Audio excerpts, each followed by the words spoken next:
adapting lenses to Fujifilm cameras can make a lot of sense when you think about it. Whether it's getting like a tilt shift lens or an all-in-one kind of zoom, just something that Fujifilm themselves don't offer as of yet, there's definitely a lot of reasons to adapt lenses. But one thing I find is once you start going down the path of saying, okay, I want to adapt a certain lens, or I just want to try any adapted lens, it can get a little confusing with all the adapters and all the different things you have to keep in mind. So I kind of just wanted to make a video to kind of put all that information in one place, kind of like a crash course in adapting lenses. So while this video won't go too deep on which lenses or exactly which adapter to buy, it's more so just going to cover the entire idea of adapting lenses and hopefully clear up some things for you so that you can make some informed decisions when you decide to get something. So for starters, let's talk about the adapters themselves because they're like the most important part when adapting lenses, right? So first off, I have a dumb adapter. And it's not called that because it got bad grades in high school. It's actually just because it doesn't have any electronics in it. So it's just a hunk of metal that basically has an opening for whatever mount lens you want on one side and Fujifilm X mount on the other side. So what you lose using one of these is you will not have control over your aperture, you will not have control over your autofocus, you will not have control over image stabilization. It just won't support those things. Those things will not work if the lens has them. So these are really good if you're picking up something like a vintage lens, something that's all manual anyway, and it was never going to need autofocus or any of that stuff anyway. These can be bought for about $20-ish. Sometimes you can get them cheaper. I would read the reviews because I have heard from some reviews that if these aren't machined correctly, they may go in and actually like mess up the contacts on your camera body. I wouldn't be too worried about that because I don't think it happens often, but something to be aware of, just something to keep in mind. You're going to want to look at those Amazon reviews before you go ahead and pick one up. Now again, because you are not going to have any of the electronics supported, if you're using a camera that has sensor stabilization like the XH1, the XT4, it's very important that you go into the menus and you scroll down and you tell the camera exactly what millimeter the lens you're using is, because it's going to use that value to judge what kind of stabilization it adds to it.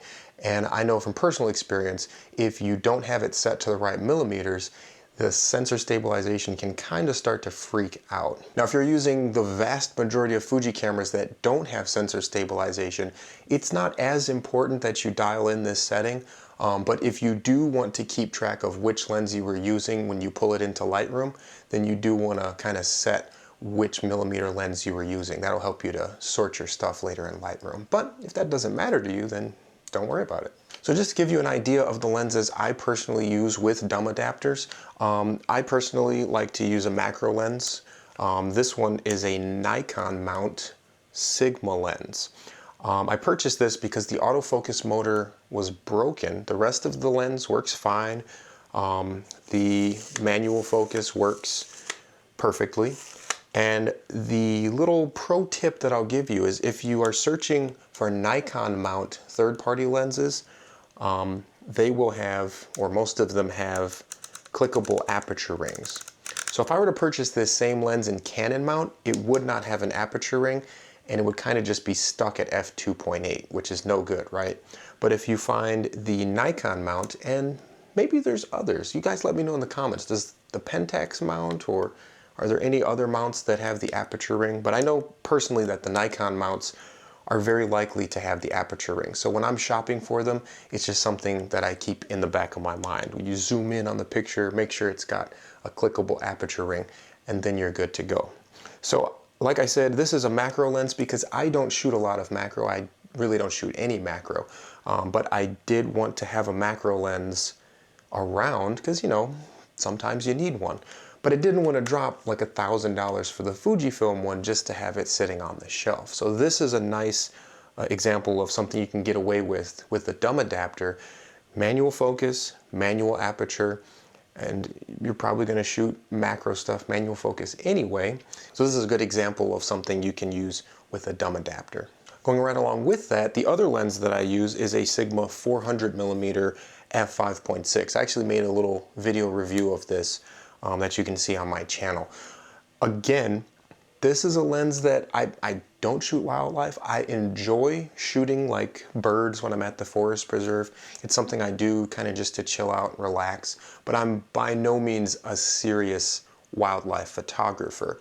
So when you have things like the sensor stabilization and focus peaking that these modern cameras have, it really does make it usable. I didn't think I'd be able to get good shots with a manual focus lens being this telephoto, but I kind of just set her at f8 and manual focus, and I'm surprised I've actually been able to get some really, really good shots. Not that they're really, really good, but you know, the image quality is at least decent is what I mean. And again, for that lens, I only spent about $160, I think. I think it was under $200. And to get something like that, the Canon mount version, I think is like $700. And to get Fujifilm's own 100 to 400, that's gonna be over $1,000. And again, for a lens that I know I would never use at a wedding, so it wouldn't be able to like earn its keep, if you get what I mean. Now moving right along, the next type of adapter that you can get for Fujifilm X is what's called a smart adapter. I would show you one, but I'm using it right now to film with.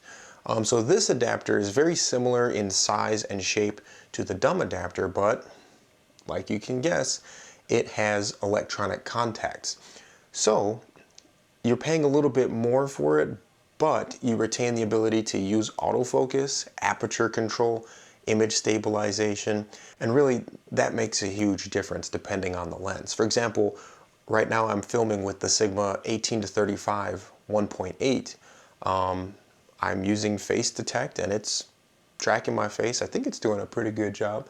But because that lens doesn't have a real aperture ring, the only way I can control the aperture is by using a smart adapter. So if there's a lens out there that you really want that Fujifilm just doesn't really make, it's definitely a viable option to pick up a smart adapter. The one that I personally use is the Fringer standard adapter. They have like a standard and a pro version. And for me personally, I had the pro. I really didn't like that the fake aperture ring was so close to the body.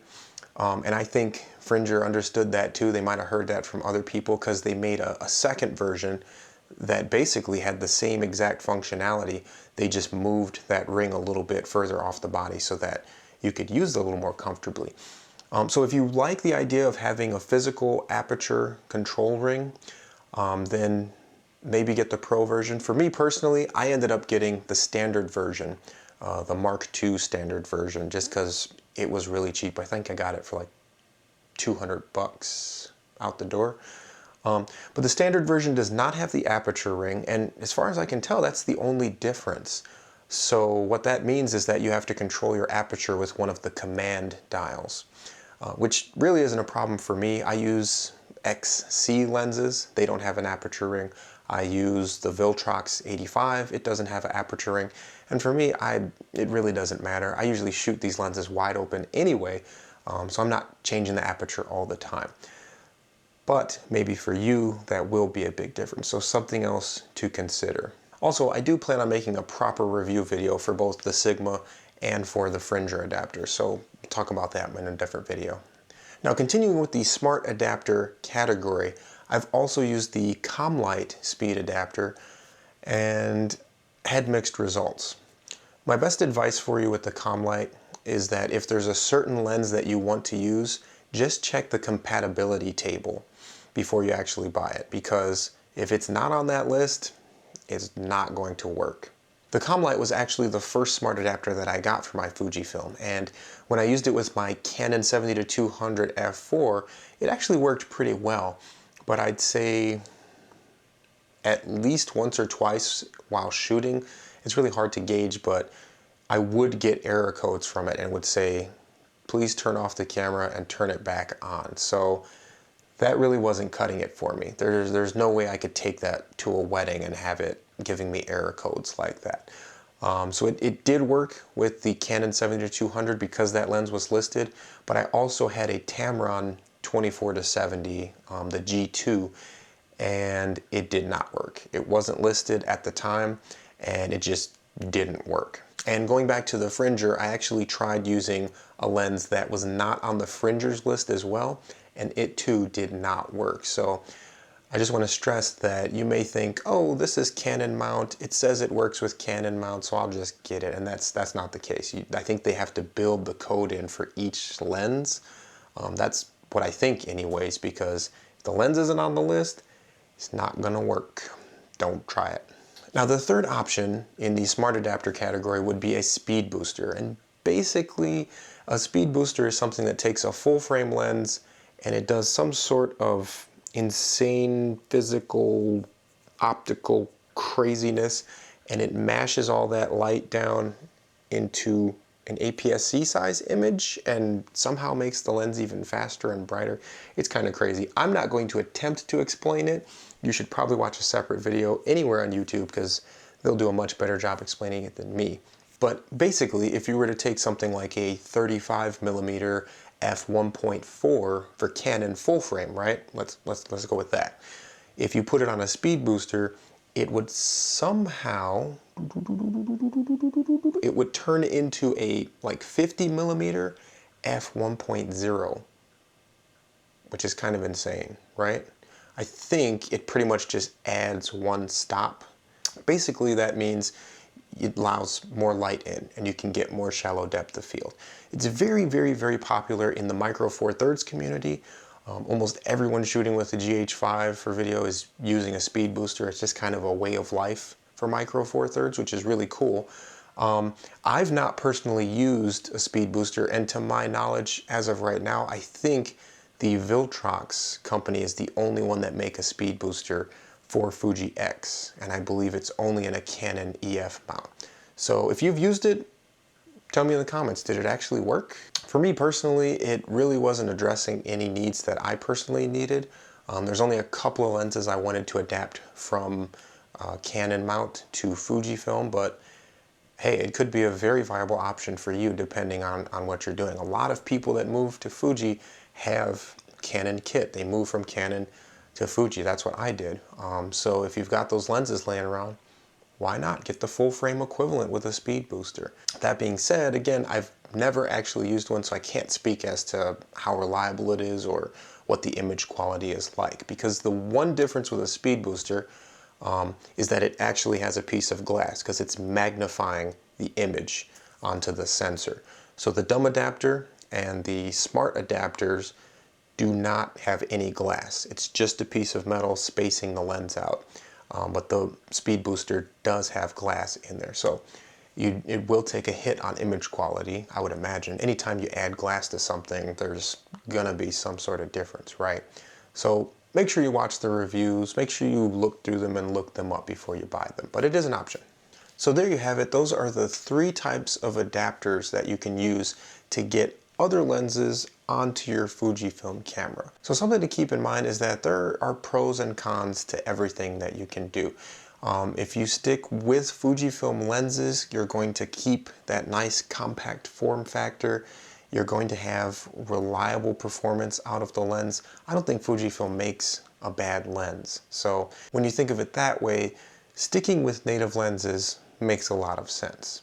But again, if you've been shooting for a while and you realize that there just is a need of yours that's not being covered by native glass, it's nice to know that you can adapt a lens to your Fujifilm cameras. So just to sum things up, if you're trying to adapt a manual focus, manual aperture lens from almost any mount like M42, Olympus, Pentax, Nikon, Canon, Canon FD, it really doesn't matter. You can adapt almost anything if you're using a dumb adapter, but you're going to lose autofocus, aperture, and IS. If the lens doesn't already have those things, you're not losing anything anyway. But if you do want to keep those things, the aperture, the image stabilization, and the autofocus, then you are going to have to adapt Canon EF lenses. At the moment, the only ones on the market are ones that adapt Canon EF to Fujifilm X, and that goes for the smart adapters that just allow for the control of all the electronics, and also the speed booster adapters that do their crazy, insane mathematical foolishness and make things really cool. So that's all for this video. I hope you learned something. Let me know in the comments if you adapt any lenses, what your favorite lenses are to adapt, and watch out for the next video. Thank you for watching. Peace.